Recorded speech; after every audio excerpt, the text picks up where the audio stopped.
내가 여호와께 아뢰되 주는 나의 주님이시오니 주밖에는 나의 복이 없다 하였나이다. 땅에 있는 성도들은 존귀한 자들이니 나의 모든 즐거움이 그들에게 있도다. 하나님은 영이시니 예배하는 자가 영과 진리로 예배할지니라. 아멘.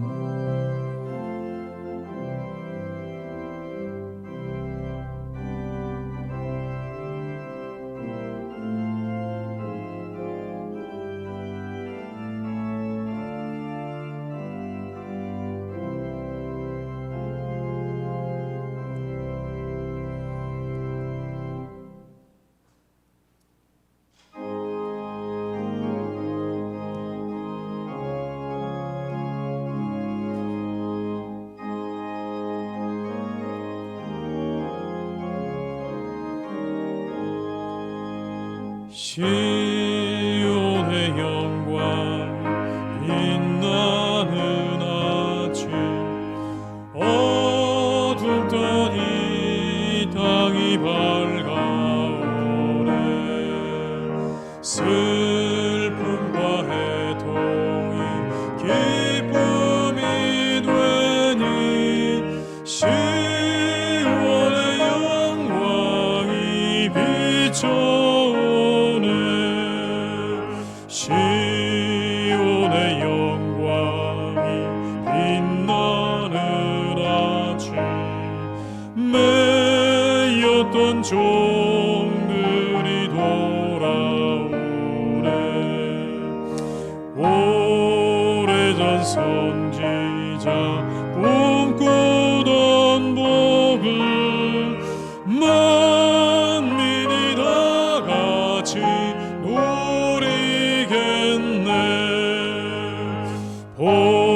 보아라 광야에 화초가 피고 말랐던 시냇물을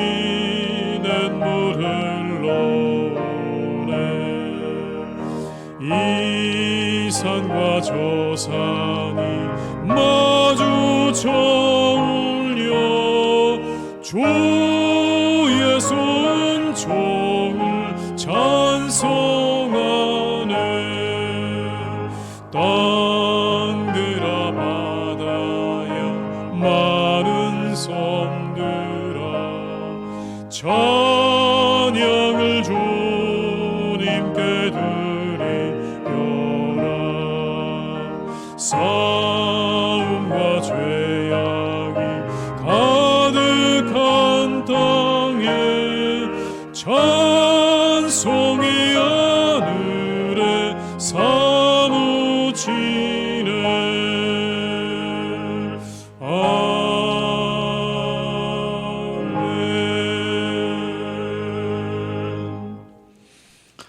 성시교독은 77번입니다. 성시교독 77번입니다. 하나님이 세상을 이처럼 사랑하사 독생자를 주셨으니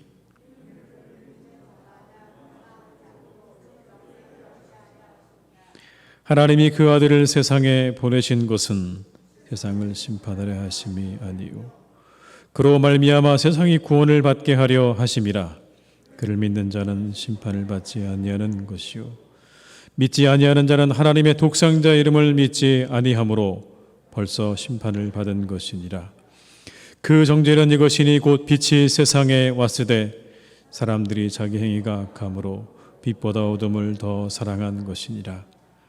악을 행하는 자마다 빛을 미워하여 빛으로 오지 아니하나니 이는 그 행위가 드러날까 함이요 진리를 따르는 자는 빛으로 오나니 이는 그 행위가 하나님 안에서 행한 것임을 나타내려 함이라 하시니라. 아멘. 이 시간 참회 기도를 함께 드리시겠습니다.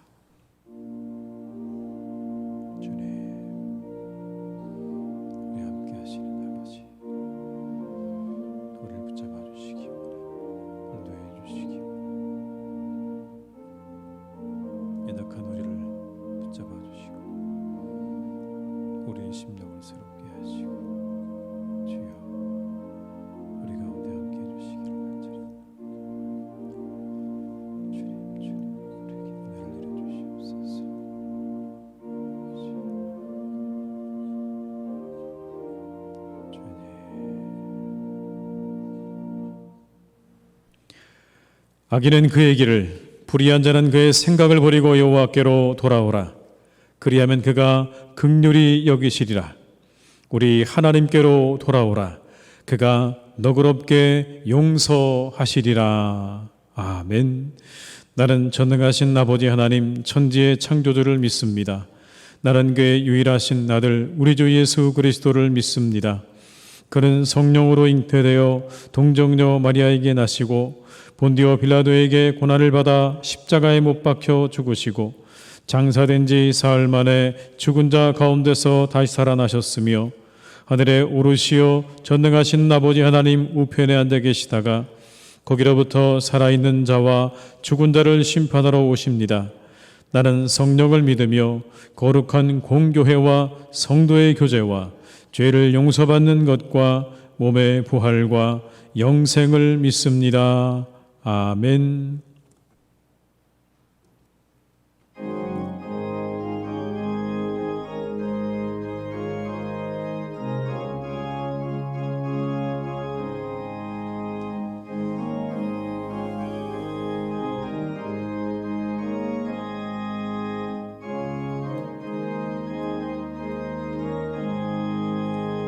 주 예수 내 맘에 들어와 계시로 변하여 새 사람 되고 내가 늘 바라던 참빛을 찾음도 주 예수 내 맘에 오신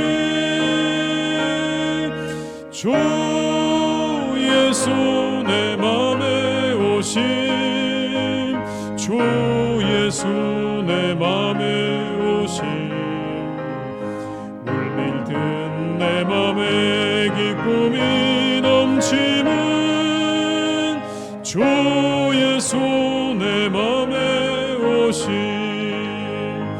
주 예수 내 맘에 들어와 계시로 망령된 행실을 끊고 머리털보다도 더 많던 내 죄가 눈보다 더 희어졌네. 주 예수 내 맘에 오신 주 예수 내 맘에 오신 물밀듯 내 맘에 기쁨이 넘치는 주 예수 내 맘에 오신 내 맘에 소망을 든든히 다짐은 주 예수 내 맘에 오신 의심의 구름이 사라져버림도 주 예수 내 맘에 오신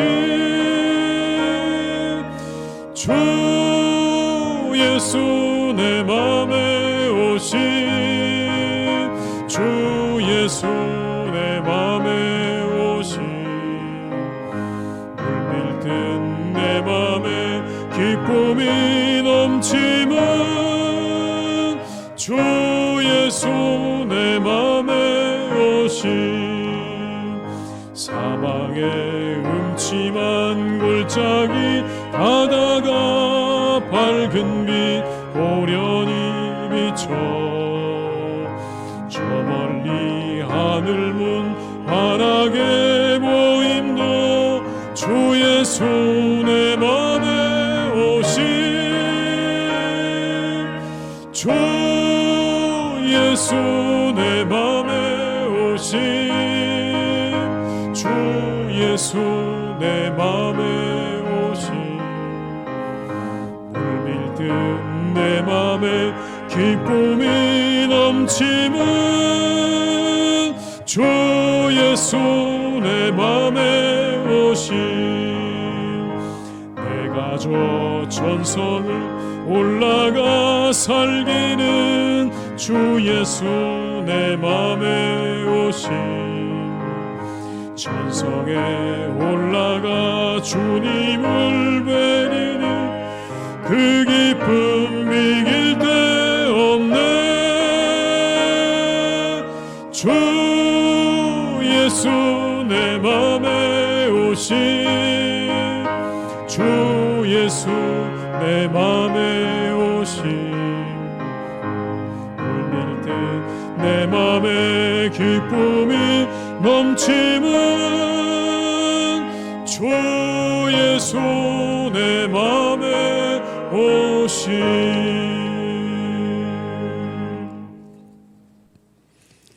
오늘 거룩한 날 우리에게 주신 하나님의 말씀은 창세기 3장 8절로 10절의 말씀입니다. 구약 성경 사면에 기록되어 있는 창세기 3장 8절로 10절의 말씀입니다.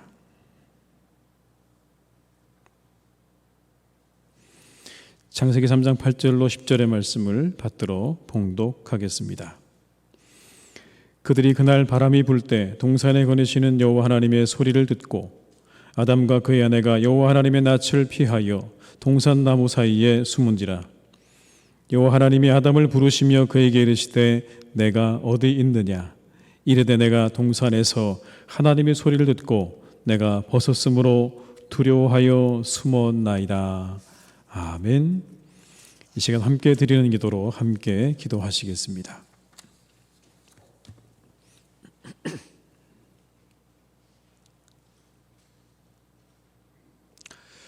거룩하신 우리 주 하나님, 이렇게 복되고 아름다운 주일을 허락하여 주심에 감사를 드립니다. 분주한 세상 속에 살던 우리를 예배의 자리로 불러주시고 부름을 받아 구별된 몸과 마음으로 나온 하나님의 백성들에게 한없는 자비를 허락하여 주옵소서. 하나님 아버지, 코로나19를 소멸시켜 주옵소서. 코로나가 사라지길 간절히 기도하오니 전능하신 하나님께서 모든 바이러스를 막아 주옵소서. 답답한 상황들이 계속되고 있습니다. 많은 사람들이 절망과 고통 속에 있사오니 긍휼히 여겨 주옵소서. 삶의 낭떠러지 끝에 내몰린 사람들을 그냥 두지 마시고 그들에게 새로운 살 길을 열어 주옵소서. 찌는 듯한 폭염이 지속되는 가운데 건강을 지켜 주옵소서. 백신 공급과 접종 과정이 속히 이루어지게 하시고 치료제가 개발되어 모두가 안정을 찾게 하옵소서. 시작된 올림픽을 통해 코로나로 지친 선수들과 국민 모두에게 희망과 기쁨을 주게 하옵소서. 사회적 거리두기가 4단계로 격상되어 비대면 예배가 진행되는 상황입니다. 하나님의 성전을 보고도 나오지 못하는 성도들을 위로하여 주옵소서. 성도들이 있는 그 자리가 성전이 되게 하여 주시고 그 자리가 하나님을 만나는 자리 되게 하시며 그 자리가 기도가 응답받는 복의 자리 되게 하옵소서. 언제나 우리와 함께 하시는 하나님과 동행하게 하시고 어느 곳에서든지 영과 진리로 예배하게 하옵소서. 하나님 아버지, 우리 교회가 하나님의 나라와 의를 구하는 교회 되게 하옵소서. 빛과 소금이 더욱 누게 하옵소서. 온 세상에 복음을 전하는 교회 되게 하옵소서. 그리스도 안에 더욱 하나 되어 큰 부흥을 경험하는 교회 되게 하옵소서. 교회학교 여름 성경학교와 수련회 가운데 함께 하셔서 하나님을 인격적으로 만나는 시간 되게 하옵소서. 말씀으로 단련된 지성을 가지게 하시고 그리스도의 사랑으로 충만하게 하옵소서. 새로운 부흥과 성장의 전환점이 되게 하시고 기도 제목이 응답받는 귀한 시간 되게 하옵소서. 하나님 아버지, 우리의 유일한 갈망이 되옵소서. 우리 안에 하나님을 향한 갈망과 하나님 나라에 대한 갈망이 있게 하옵소서. 육신의 정욕과 안목의 정욕과 이생의 자랑을 버리게 하시고 영으로 거듭나 성령의 사람 되게 하옵소서. 영의 사람으로 변화되어 이제는 부와 명예와 권력이 주님 앞에 중요해지지 않는 사람 되게 하옵소서. 이전에 볼 수 없었던 은혜가 새롭게 보이는 성령의 사람 되게 하옵소서. 성령의 사람들에게 성령의 흔적이 나타나게 하시고 그 능력으로 하나님 영광 받아 주옵소서. 하나님 아버지, 풍요로움과 풍성함을 놓치지 않는 성도들 되게 하옵소서. 편견과 선입견으로 갈등이 많은 이 세상을 구원하시기 위해 예수 그리스도를 보내주셔서 감사합니다. 우리 연약함과 죄의 문제를 해결해 주시고 선입견과 편견이 없으신 예수님처럼 마음을 열고 생각을 열고 교제하게 하옵소서. 하나님께서 예비하신 관계 속에 풍요로움과 풍성함을 놓치지 않는 삶 되게 하옵소서. 그러나 분별하게 하옵소서. 지혜와 분별력을 허락하셔서 관계를 통하여 어려움을 당하지 않게 하옵소서. 몸과 마음이 아픈 환우들에게 공의로운 해가 떠올라 치료하는 광선을 비추게 하시고 깨끗하게 나음을 입고 하늘 소망 바라보며 살게 하옵소서. 영과 진리로 예배드리는 이 시간, 하나님께 영광 돌리는 예배, 그리스도의 능력이 임하는 예배, 새로운 피조물로 변화받는 예배되게 하옵소서. 예수님의 이름으로 기도드립니다. 아멘.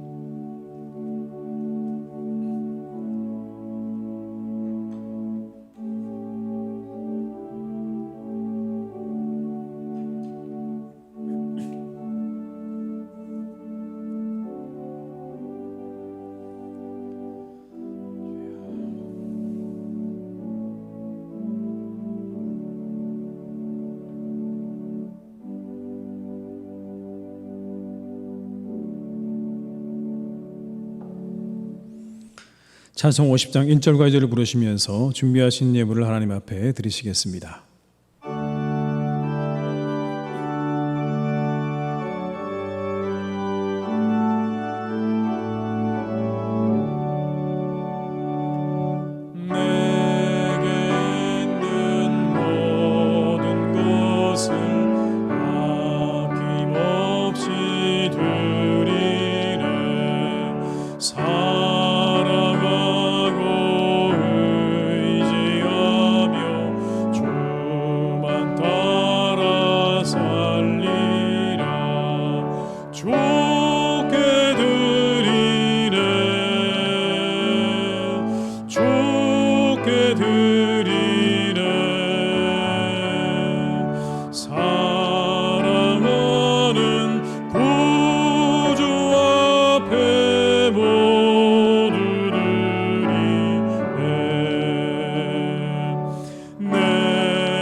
하나님 아버지 감사드립니다. 무더위와 코로나 가운데도 우리를 지켜주시고 거룩한 주일 예배하게 하심을 감사드립니다. 이 시간 그 은혜에 감사하며 예물을 드립니다. 11조로 감사 헌금으로 선교를 위해 이웃을 위해 그리고 주일 헌금으로 드립니다. 기쁘게 받아 주옵소서. 기쁘게 받으시고 한없는 은혜를 내려주시기를 간절히 원합니다. 이 어려운 시간을 잘 살아갈 수 있는 능력과 지혜와 건강을 주옵소서.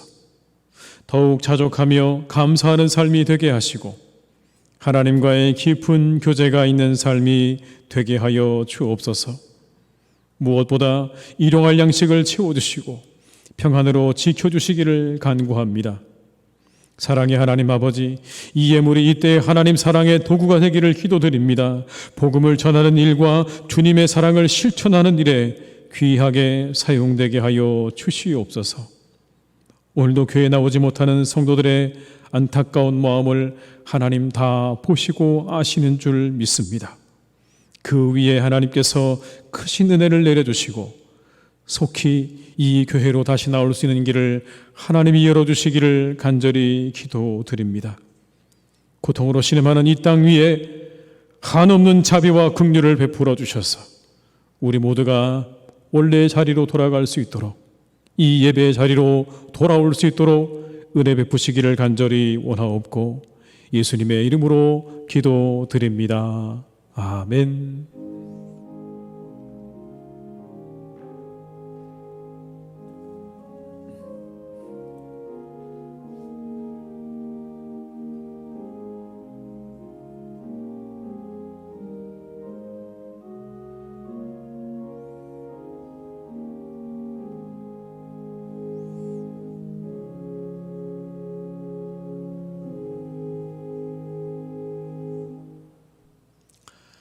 이 시간 교회 소식을 말씀드리겠습니다. 교회를 위해서 계속 기도해 주시기를 바랍니다.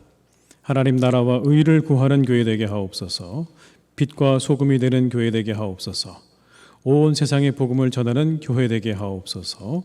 그리스도 안에 더욱 하나 되어 큰 부흥을 경험하는 교회 되게 하옵소서라고 계속 기도해 주시기를 바랍니다. 코로나19의 확산을 막아주심으로 예배와 성도들의 일상이 회복될 수 있도록 기도해 주시기를 또한 부탁을 드립니다. 사회적 거리두기가 2주간 연장되었습니다. 8월 8일까지 연장이 되어서 모든 예배가 비대면으로 진행이 됩니다. 유튜브 희성교회 채널과 희성교회 홈페이지를 통해서 주일 예배와 새벽 예배는 실시간과 녹화 영상으로 참여하실 수가 있겠습니다. 수요 예배는 없겠습니다. 주일 예배는 거리두기 4단계 시행으로 최대 19명까지 예배 참여가 가능합니다. 이에 따라서 예배위원과 시무 장로님들만 참여가 가능하다는 것 기억하시고 우리 성도님께서 많은 양해해 주시기를 부탁을 드리겠습니다. 교직원 휴가 일정을 여러분 보시고 참고하시기 바라고요. 입원하신 분들과 환우들을 위해서 계속 기도해 주시기를 부탁드립니다. 이상 광고를 마치겠습니다.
변하는 계절의 모든 순간이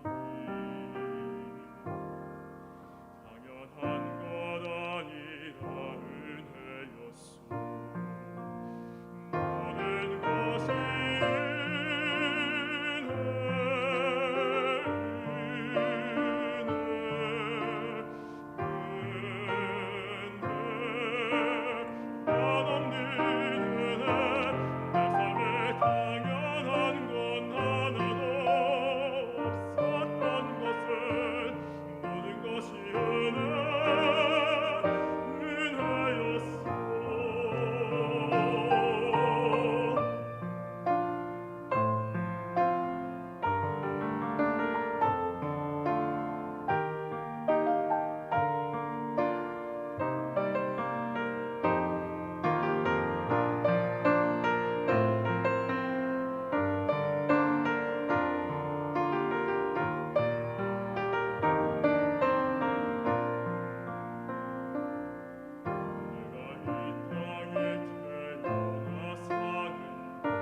아멘. 하나님의 은혜로운 찬양 감사드립니다. 시간 함께 하신 모든 분들에게 하나님의 은혜가 함께 하시기를 주님의 이름으로 축원합니다.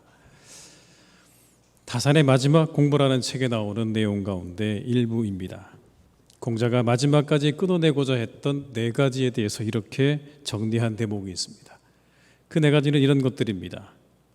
모르는 것을 모른다고 인정하기 싫은 자존심, 자기 생각만이 옳다고 고집을 부리는 자만심, 확실치 않은 것을 자기의 의도에 맞게 미루어 넘겨 짚는 이기심, 그리고 다른 사람을 인정하지 않는 교만. 이 4가지를 끊어내기 원했다라고 이야기하면서 그 마지막에 이런 글귀가 나옵니다. 버린다는 것은 자신을 정리하는 처세의 기술이 아니다. 스스로를 솔직하게 들여다볼 줄 아는 마음이다 라고 그렇게 말을 하고 있습니다. 책의 저자는 그래서 이렇게 이야기합니다. 버려야 할 것을 버리지 못하면 스스로를 버리게 된다. 버려야 할 것을 버리지 못하면 스스로를 버리게 된다. 참 의미 있는 말 아닙니까, 여러분? 그런데 그렇게 버려야 될 것을 버리려고 하면 우리가 우리의 자신을 들여다볼 수 있는 능력이 필요한 겁니다. 내 안에 나를 채우고 있는 것들이 어떤 것들인가를 분명하게 들여다볼 수 있는 능력이 없으면 우리는 버려야 될 것들을 버릴 수 없습니다. 성숙한 사람이 누구냐고 묻는다면, 우리가 인간적으로 성숙한 사람을 향해 가는 길이 어디 있느냐고 묻는다면 여기 있지 않을까요? 스스로에게 정직하고 솔직한 사람, 내 안에 나를 들여다볼 수 있는 능력을 가진 사람이야말로 정직한 길로 가는 방법을 아는 사람이다라는 겁니다. 그런데 여러분, 사람들이 어떻습니까? 사람들은요, 자신을 숨기려고 하죠. 라 로슈푸코라고 하는 프랑스의 작가는 그래서 이렇게 말했습니다. 우리는 남들 앞에서 자신을 위장하는 것이 습관이 되어버려서 종종 자기 자신에게조차 자신을 위장하기가 쉽다. 다른 사람들 앞에서 위장을 하다 보니 내 자신에게조차도 위장하기가 쉬운 그런 존재가 바로 인간이라고 이야기를 하면서 끊임없이 숨기고 숨으려고 하는 인간의 실존에 대해서 이렇게 이야기하고 있습니다. 여러분, 그렇습니다. 가장 위험한 게 뭐냐고 묻는다면 위장된 내가 나인 줄 알고 살아가는 게 가장 위험한 거죠. 나를 속이고 위장된 내가 마치 나인 것처럼 생각하고 살아가는 여러분, 그것만큼 위험한 것이 없습니다. 왜냐하면 그 상황에서 헤어나올 길이 없기 때문에 그런 거죠. 그러나 내가 나를 들여다볼 수 있다면 우리는 새로운 가능성들을 그 안에서 발견할 수가 있습니다.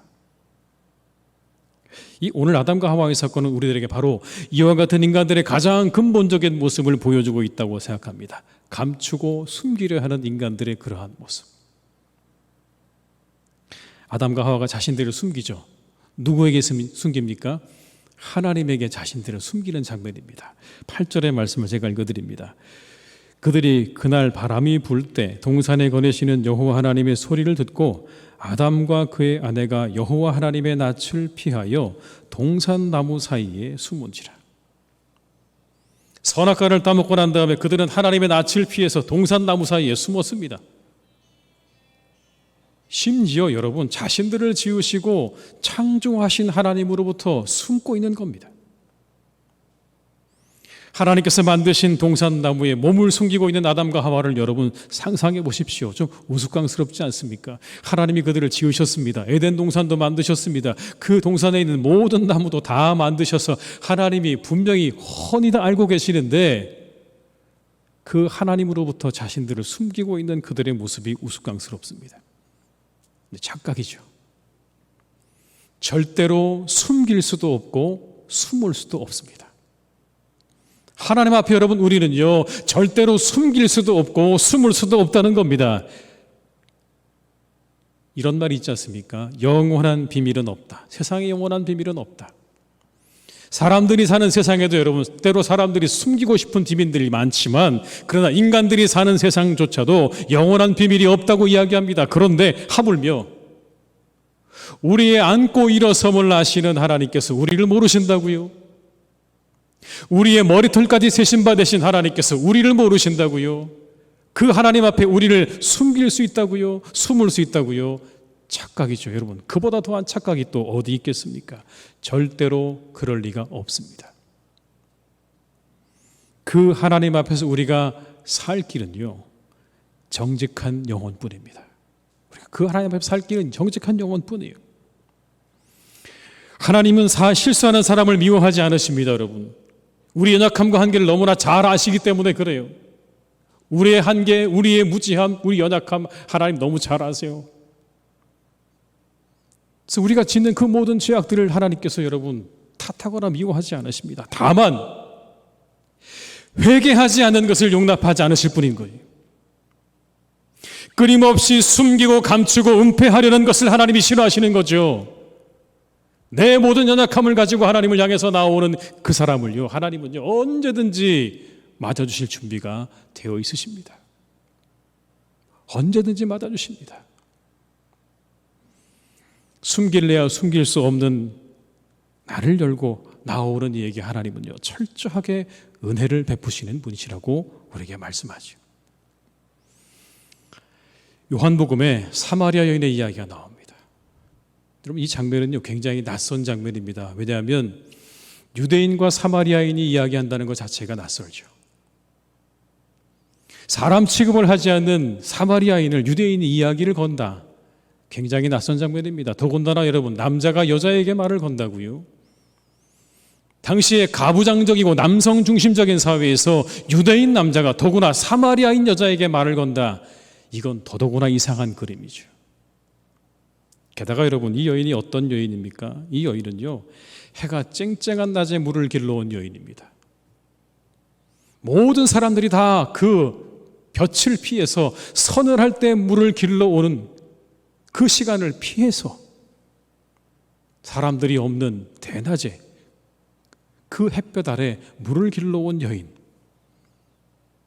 여러분, 이것만 봐도 우리가 이 여인이 사연이 있는 여인이라는 걸 분명히 짐작할 수가 있습니다. 파격적인 그러한 장면입니다. 유대인 남자인 예수님께서 사마리아인 여자에게 말을 거신다. 그런데 여러분, 여기서 가장 이 여인이 당황했을 만한 그러한 예수님의 말씀이 뭐였을까요? 이거였습니다. 가서 내 남편을 불러오라. 가서 내 남편을 불러오라. 가장 여러분 드러내기 싫은, 숨기고 싶고 감추고 싶은 부분을 터치당한 겁니다. 여러분, 이 여인이 얼마나 이 순간 놀랐을까요? 놀라기도 하고 굉장히 많은 생각이 스쳐 지나가지 않았을까요? 어떻게 할까? 이 복잡한 상황을 내가 이야기하고 싶지 않은데 그냥 여기서 도망가 버릴까? 물동이 들고 그냥 도망가 버릴까? 저 유대인 남자가 내게 왜 하필이면 내 가장 치부를 건드리고 있는 저 남자에게 내가 굳이 이 이야기를 다 할 필요가 있을까?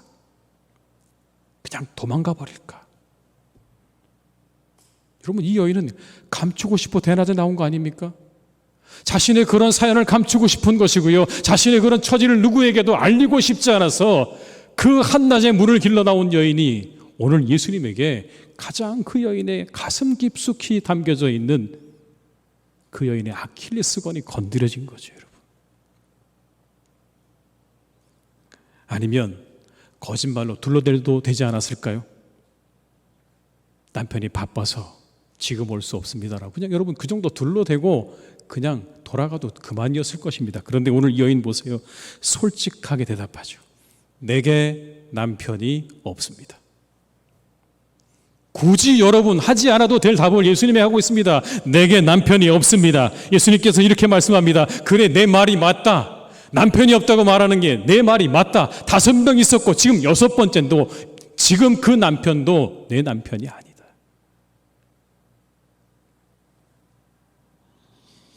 예수님과 여인의 대화가 더 이어집니다. 그렇게 시작된 이 여인과 예수님의 대화 속에서 이 여인은요 메시아를 만나게 되는 거죠. 메시아를. 모든 것을 다 내려놓고 내가 메시아를 만났다고 사마리아 동네에 들어가서 사람들을 불러오기 시작합니다. 첫 복음 전도자입니다. 메시아를 사마리아에 전했던 첫 번째 복음 전도자가 바로 이 여인이었다고요. 예수님 잘 알고 계셨습니다. 그 여인이 어떠한 여인인지 예수님 잘 알고 계셨어요. 그런데 이 여인이요, 예수님을 향해서 정직하게 다가오는 겁니다. 자신을 감추려 하지 않아요. 활짝 열고 예수님을 받아들이고요, 그대로 주님께로 다가옵니다. 맞습니다. 저는 남편이 없습니다. 치부를 감추지 않고 그대로 나아가는 이 여인, 그런 여인에게 예수님께서 놀라운 비밀을 알려주시죠. 내가 주는 물을 마시는 자마다 영원히 목마르지 아니할 것이다. 놀라운 영적인 비밀 아닙니까? 자신을 숨기지 않았을 때 여인은 영원히 목마르지 않는 셈이 되시는 주님을 만나는 축복을 경험하게 된 것입니다. 만약 여러분 이 여인이 숨기려고 도망갔다면, 그 창피한 사실을 숨기려고 도망갔다면 이 여인은 주님을 알아보지 못했을 것입니다. 만날 수도 없었을 것입니다. 그러나 자신을 완전히 열고 주님께 나아갔을 때, 숨기지 않고 주님께 나아갔을 때 이 여인은 영원한 생수가 되시는 예수님을 만나는 축복을 경험하게 되었다고 말씀하고 있는 겁니다. 사랑하는 교우 여러분, 하나님 앞에 여러분을 숨기지 마십시오. 다 드러내십시오. 있는 모습 그대로 드러내십시오. 내 치부까지, 내 약점 하나까지 다 드러내고 하나님 앞에 나아갈 때 여러분은 오늘 이 사마리아 여인이 만났던 그 주님을 여러분도 만나게 되실 줄 믿습니다. 그 주님이 여러분에게 놀라운 은혜를, 더 깊은 영적인 은혜와 말씀을 여러분에게 주실 것입니다. 그런 은혜를 체험하시기를 주님의 이름으로 축원합니다. 반대로 여러분, 하나님은 다가오시는 분이죠. 끊임없이 다가오시는 분이십니다. 어디 있느냐고 물으시면서 다가오십니다. 인간은 숨으려고 하고요, 하나님은 다가오십니다. 관심 가지고 다가오시죠. 그렇게 다가오시는 하나님이요, 우리는 만나야 하는 것. 하나님께서 우리를 향해서 다가오시는 이유는 딱 한 가지입니다. 우리를 살리시기 위해서 다가오시는 거예요. 우리를 살리시기 위해서, 우리 영혼을 살리시기 위해서. 이렇게 말씀하죠. 오라, 우리가 서로 변론하자. 너희 죄가 주홍 같을지라도 눈과 같이 휘어질 것이요, 진홍같이 붉을지라도 양털같이 희게 되리라. 오라고 말씀하세요. 너희 죄가 희게 될 것이다. 이게 무슨 말씀입니까, 여러분? 너희들을 죽음으로 내모는 그 죄로부터 너희를 자유롭게 할 것이다. 너희를 둘러싸고 너희를 죽음으로 내몰아가는 그 모든 죄악으로부터 나는 너희를 자유롭게 하기 원하신다고 하시는 말씀 아닙니까? 내게 오라, 내게 오라. 내가 너희들의 그 모든 죄를 다 거두어 주리라, 거두어 주리라. 물론 그렇게 다가오시는 하나님 때문에 괴로움을 겪기도 합니다. 많은 성경의 인물들이요, 그래서 하나님 만나고 난 다음에 내가 죽었다라고 그렇게 고백을 하지요. 두려운 일입니다. 그러나 여러분, 그것이 꼭 그렇게 우리에게 두려운 일만은 아님을 우리에게 분명하게 보여주신 한 분이 계시지 않습니까? 바로 예수 그리스도이십니다. 하나님을 만나는 일이 그렇게 두려운 일이야. 그 하나님이 우리에게 다가오시는 것은 우리를 겁을 주거나 우리를 겁박하거나 우리를 힘들게 만들기 위해서가 아니라, 그 하나님이 우리에게 다가오신 유일한 이유는 우리에게 생명을 주시기 위해서, 우리 영혼을 살리시기 위해서 오셨다고 분명히 말씀하십니다. 하나님이 세상을 이처럼 사랑하사 독생자를 주셨으니 이는 그를 믿는 자마다 멸망하지 않고 영생을 얻게 하려 하십니다. 왜 그 아들이 오셨다고요? 영생을 얻게 하시기 위해서, 생명 주시기 위해서 오셨다고 말씀하세요. 자격이 없어요, 여러분.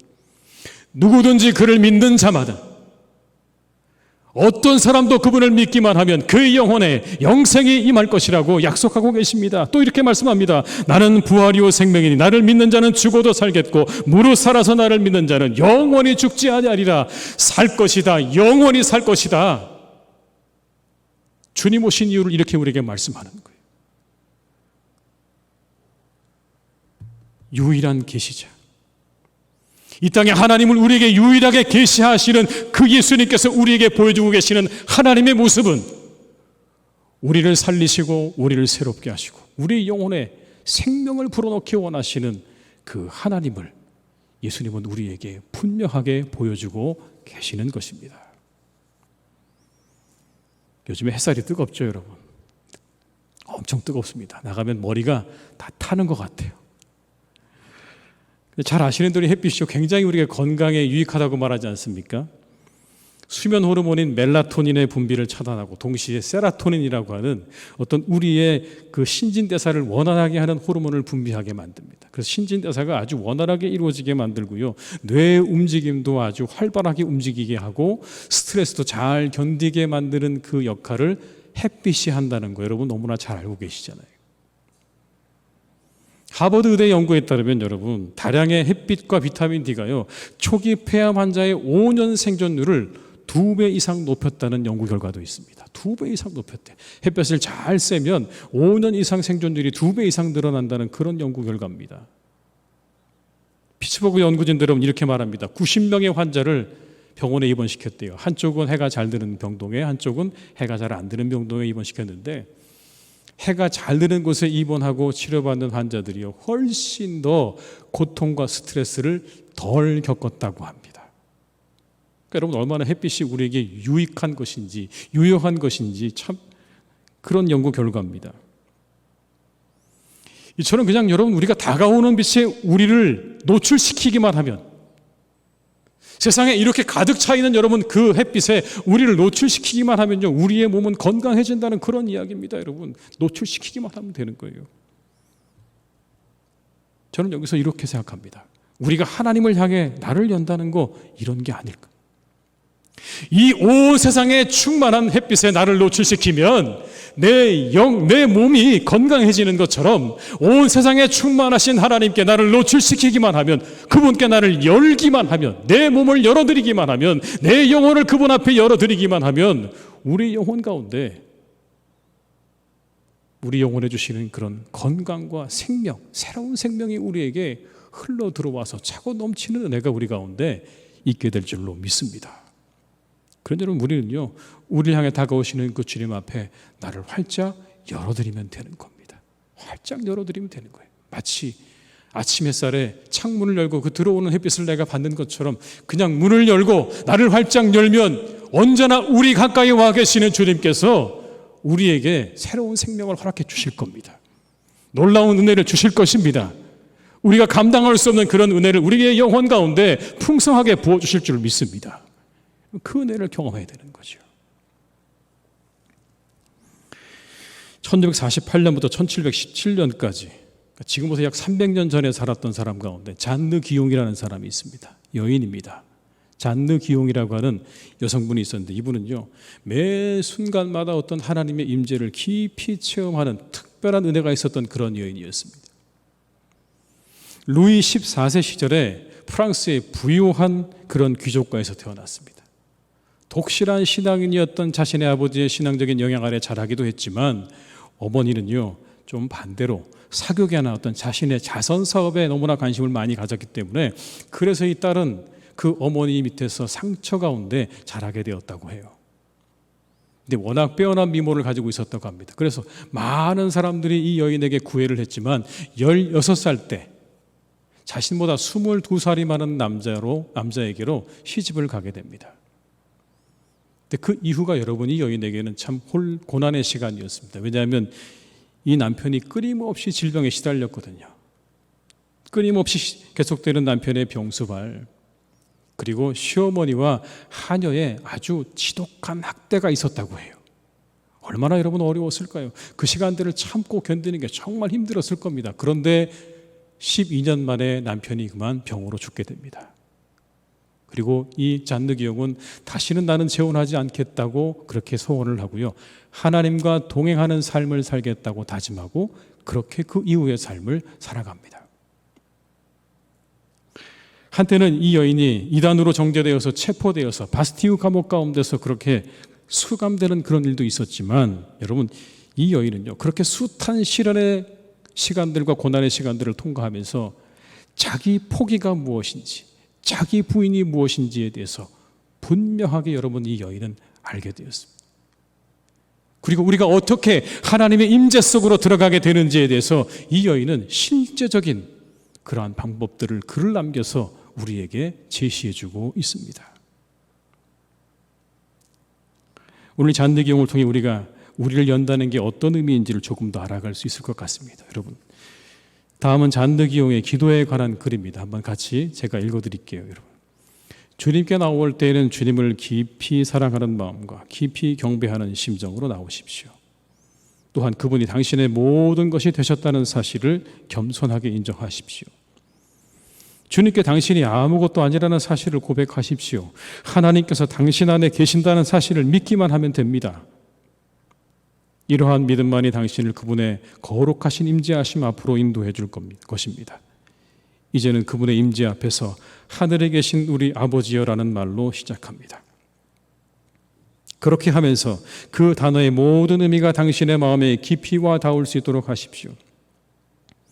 당신 안에 계신 하나님께서 정말로 당신의 아버지가 되시기를 몹시 원하신다는 사실을 믿으십시오. 어린아이가 자기의 마음을 아버지에게 쏟아놓듯이 당신의 마음을 그분께 쏟아놓으십시오. 당신의 아버지께서 당신을 깊이 사랑하신다는 사실을 결코 의심하지 마십시오. 또한 그분이 당신의 말을 들어주시기를 원하신다는 사실도 결코 의심하지 마십시오. 주님의 이름을 부르고 이제 잠시 동안 그분 앞에 고요히 있으십시오. 주님의 심정이 당신에게 알려지기를 기다리면서 그 자리에 그대로 있으십시오. 여러분, 이게 우리가 하나님께 우리를 여는 것 아닐까요?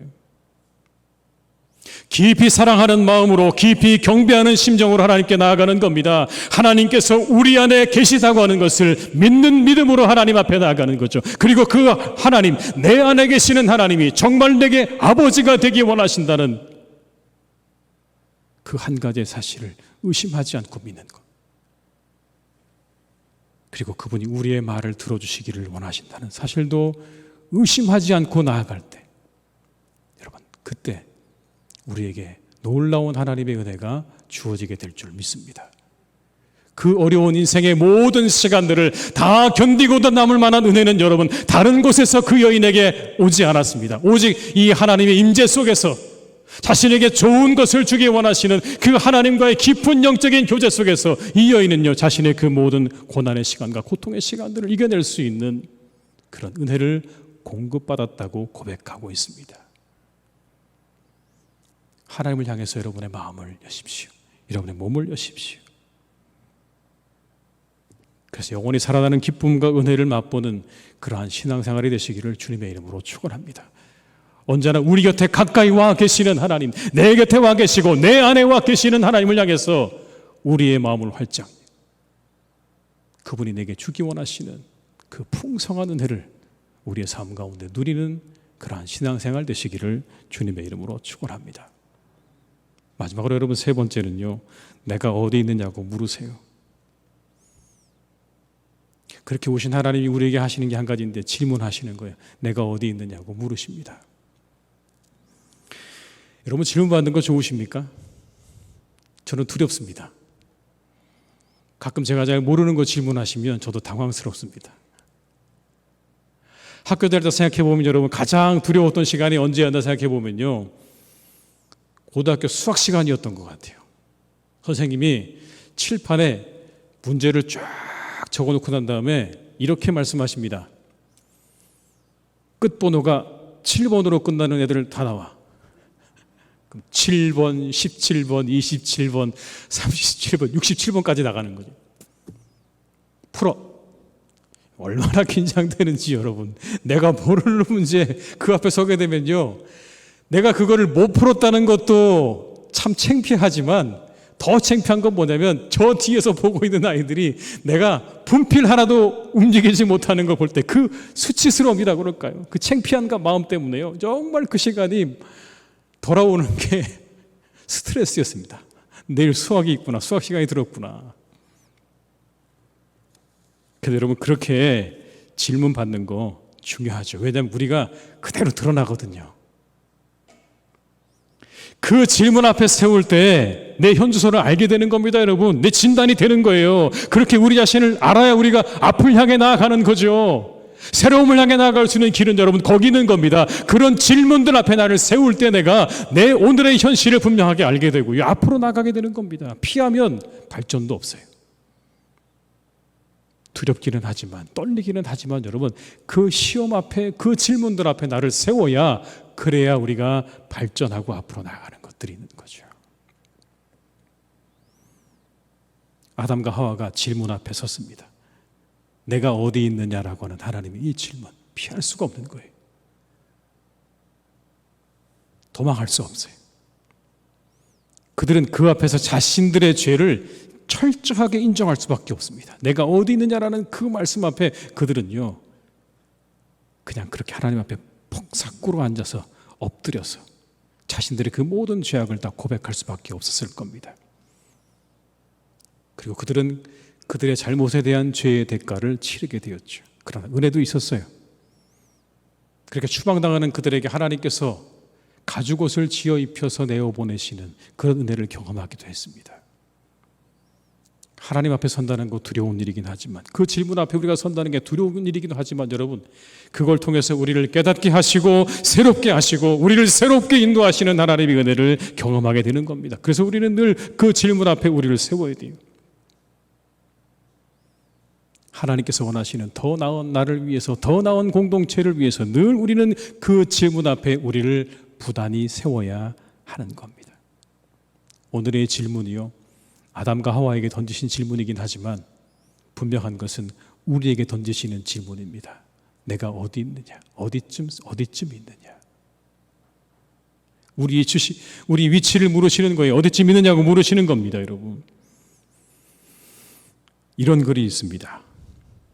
몸에게 물어보기를, 여러분, 무슨 영양분이 더 좋은지가 아니라 세상의 그 누군가를 위해 내 몸은 어디로 움직이고 있는지를, 머리에게 물어보기를 백일양, 아파트, 평수, 은행의 잔고가 아니라 사랑이나 우정이란 단어를 아직도 기억하고 있는지를, 가슴에게 물어보기를 금싸라기와 돈을 얼마나 품고 살아가는지가 아니라 어떤 감동이 그 안에 깃들어 있는지를, 진지하게 물어보기를 지금 현재 자신이 살고 있는 인생은 뺏고 뺏기는, 피 튀기는 전쟁터인지 아니면 아름다운 꽃동네로 봄소풍 나온 것인지를, 이와 같은 질문들을 해보았는가라는 그런 작가 이야기 아니겠습니까? 박성철 작가의 삶이 나에게 주는 선물이라는 글에 나오는 일부분입니다. 우리 스스로를 향해 우리는 바른 질문을 던지고 있는가를 생각해 보게 하는 글입니다. 우리는 주님께서 우리에게 던지신 질문 앞에 우리를 세우셔야 돼요. 주님이 물으셨습니다. 이렇게요. 내 준비한 것이 누구의 것이 되겠느냐? 내 준비한 것이 누구의 것이 되겠느냐? 부자가 자신을 위해서 창고를 짓고 곡식을 쌓아 그렇게 가득가득 채우고 난 그 밤에 하나님께서 그 영혼을 데려가 버리시면 그가 준비한 그 모든 것이 누구의 것이 되겠느냐고 예수님께서 물으셨습니다. 여러분, 이 질문이요, 재물이 모든 것의 척도가 되어버린 이 시대에 우리에게 던지시는 예수님의 질문 아닐까요? 재물이 하나님이 되어버린 이 시대 가운데 하나님께서 우리에게 던지시는 질문입니다. 만약 너희가 모아두은 그 모든 걸 다 이 밤에 내 영혼 데려가면 그거 누구 것이 되겠냐? 우리에게 물으시는 질문이에요. 요한복음 6장 66절 68절의 말씀을 제가 읽어드립니다. 그때부터 그의 제자 중에서 많은 사람이 떠나가고 다시 그와 함께 다니지 아니하더라. 예수께서 12 제자에게 이르시되 너희도 가려느냐? 시몬 베드로가 대답하였되 주여 영생의 말씀이 주께 있사오니 우리가 누구에게로 가오리이까? 뭘 물으셨죠? 너희도 가려느냐? 너희도 가려느냐? 예수님 믿던 사람들이 하나둘씩 떠나기 시작했습니다. 왜냐하면 예수님의 죽음을 예견했기 때문에 그렇습니다. 이제 예수님께서 곧 죽겠구나라는 걸 예견하기도 했고요. 그리고 예수님을 따라다녀 봤는데 자신들이 얻고자 하는 것을 얻지 못했습니다. 뭔가 좀 세속적으로 그들이 원하고 바라는 것들을 얻을 수 있을까 따라다녀 봤지만 내린 결론이 뭐였냐면 이분 따라다녀서는 우리가 원하는 세속적인 부와 명예와 권력을 얻을 수는 없다고 결론을 내렸습니다. 그리고는 하나씩 둘씩 예수님을 떠나가죠. 그렇게 떠나가는 이들을 바라보시면서 예수님께서 제자들에게 이렇게 물으십니다. 너희도 가려느냐? 너희도 가려느냐? 여러분, 혹 우리 안에도 이와 같은 마음이 있지 않을까요? 길어지는 코로나 속에서 여러분 믿음이 흔들리고 계시지는 않으십니까? 혹시 여러분 가운데 내가 이 교회를 언제까지 나가야 될지를 고민하는 분은 계시지 않습니까? 내가 언제까지 교회를 나갈까? 여러분의 믿음이 흔들리고 계시지 않습니까? 이 코로나 가운데 여러분 교회를 나오지 못하는 이 상황 가운데 이 교회를 나온다고 하는 것이, 예배를 드린다고 하는 것이, 신앙을 가지고 있다고 하는 것이 도대체 내게 어떠한 의미가 있는가? 여러분 때로 어떤 분들 마음 가운데 그런 회의가 일어나지 않으십니까? 주님께서 물으십니다. 너희도 가려느냐? 베드로의 답을 기억하십시오. 영생의 말씀이 주께 있사오니 우리가 누구에게로 가오리까? 영생의 말씀이 주께 있사오니 우리가 누구에게로 가오리까? 먼저 그의 나라와 의를 구하라고 말씀하십니다. 그렇다면 먼저 그의 나라와 의를 구하는 것이 무엇입니까? 오늘 우리의 상황에서 먼저 그의 나라와 의를 구한다는 게 무엇인지 질문을 던져보아야 합니다. 오늘 나에게 먼저 그의 나라와 의는 무엇인가? 오늘의 이와 같은 교회의 상황 가운데서 내가 하나님의 나라와 의를 구한다는 게 과연 무엇일까? 이 코로나의 상황 가운데서 내가 하나님의 나라와 의를 구한다는 건 과연 무엇일까? 어떻게 하는 것이 하나님의 나라와 의를 구하는 것인가? 여러분, 그 질문 앞에 우리를 세워야 우리의 믿음은 흔들리지 않게 되는 것이고, 그 믿음의 질문들이 우리를 하나님께서 원하시는 그 믿음의 방향으로 이끌어가는 시작임을 잊지 마시기를 주님의 이름으로 축원합니다. 주님의 질문을 가슴에 새기십시오. 그리고 답하십시오. 늘 답하십시오. 그것이 우리를 바르게 인도할 것입니다. 내가 어디 있느냐라고 하는 이 말씀을 여러분 기억하시면서 이 말씀에 나는 어디에 있는가를 끊임없이 하나님 앞에 답하다 보면 그것이 우리를 바른 길로, 의의 길로, 그리고 하나님이 기뻐하시는 길로 우리를 인도할 줄로 믿습니다. 한여름 무더위 중에 잠시 휴가를 얻은 때가 되었습니다. 여러분 정말 무더운 때를 지나고 계시는데 이때 더욱더 건강하시기를 주님의 이름으로 축원합니다. 우리 온라인으로 예배하시는 모든 성도님들도 다 강건하시기를 주님의 이름으로 축복합니다. 어디에 계시든지 물 많이 드시고요. 건강하셔야 합니다. 다시 만날 때까지 건강하셔야 합니다. 그런데 한 가지 더 여러분, 우리가 이렇게 쉼을 누리고 휴가를 누릴 때 오늘의 이 말씀을 기억하십시오. 내가 어디 있느냐고 물으시는 하나님의 음성에 여러분이 답해보는 시간으로 삼으시기를 바랍니다. 나는 어디쯤 와 있는 건가? 나는 어디쯤 와 있는 것일까라고 하는 예수님의 이 하나님의 질문에 여러분이 응답하는 그런 시간들 또한 만들어서 여러분의 신앙이 이 휴식의 시간들을 통해서 더욱더 새로워지고 앞으로 전진하는 복된 은혜가 있으시기를 주님의 이름으로 축원합니다. 기도하시겠습니다. 아버지 하나님, 참 감사합니다. 저희를 오늘도 이 무더위 가운데 부르셔서 하나님 앞에 세우셨습니다. 주님, 이 시간 우리가 간절히 주님 앞에 기도합니다. 우리로 하여금 하나님께서 기뻐하시는 믿음의 사람들이 될 수 있기를 간절히 원합니다. 하나님 앞에 하나도 남김없이 숨김이 없이 나아가는 사람 되게 하시고, 언제나 우리를 향해 다가오시는 그 하나님 앞에 나를 열어드려서 하나님 우리에게 주시기 원하시는 그 놀라운 은혜를 맛보는 신앙생활이 되게 하여 주시옵소서. 간절히 기도합니다. 하나님 우리에게 던지시는 질문 앞에 나를 세워서 우리의 신앙이 비뚤어지지 않게 하시고 하나님 원하시는 방향으로 한 걸음 한 걸음 더 나아가는 복된 발걸음 될 수 있기를 원하오니, 주여, 내가 어디에 있느냐고 하는 이 하나님의 질문에 우리가 성실하게 답하며 살아가는 그리스도인들이 되게 하여 주시옵소서. 무더위가 계속되고 있습니다. 코로나가 더욱더 하나님 확산되고 있습니다.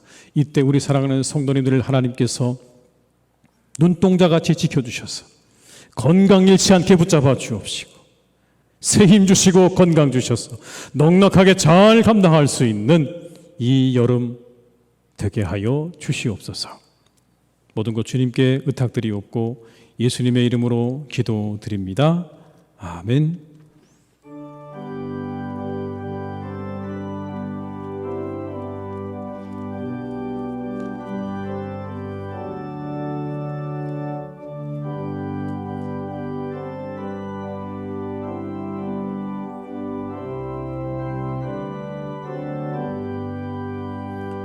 주 아래 있는 나에게 딴 근심이 있으랴. 십자가 밑에 나가 내 짐을 풀었네. 주님을 찬송하면서 할렐루야 할렐루야. 내 앞길 멀고 험해도 나 주님만 따라가리. 그 두려움이 변하여 내 기도 되었고 첫날의 한숨 변하여 내 노래 되었네. 주님을 찬송하면서 할렐루야 할렐루야. 험해도 나 주님만 따라가리. 내 주는 자비하셔서 늘 함께 계시고 내 궁핍함을 아시고 늘 채워주시네. 주님을 찬송하면서 할렐루야 할렐루야. 내 앞길 멀고 험해도 나 주님만 따라가리. 내 주와 맺은 언약은 영불변하시니 그 나라 가기까지는 늘 보호하시네. 주님을 찬송하면서 할렐루야 할렐루야. 내 앞길 멀고 험해도 나 주님만 따라가리.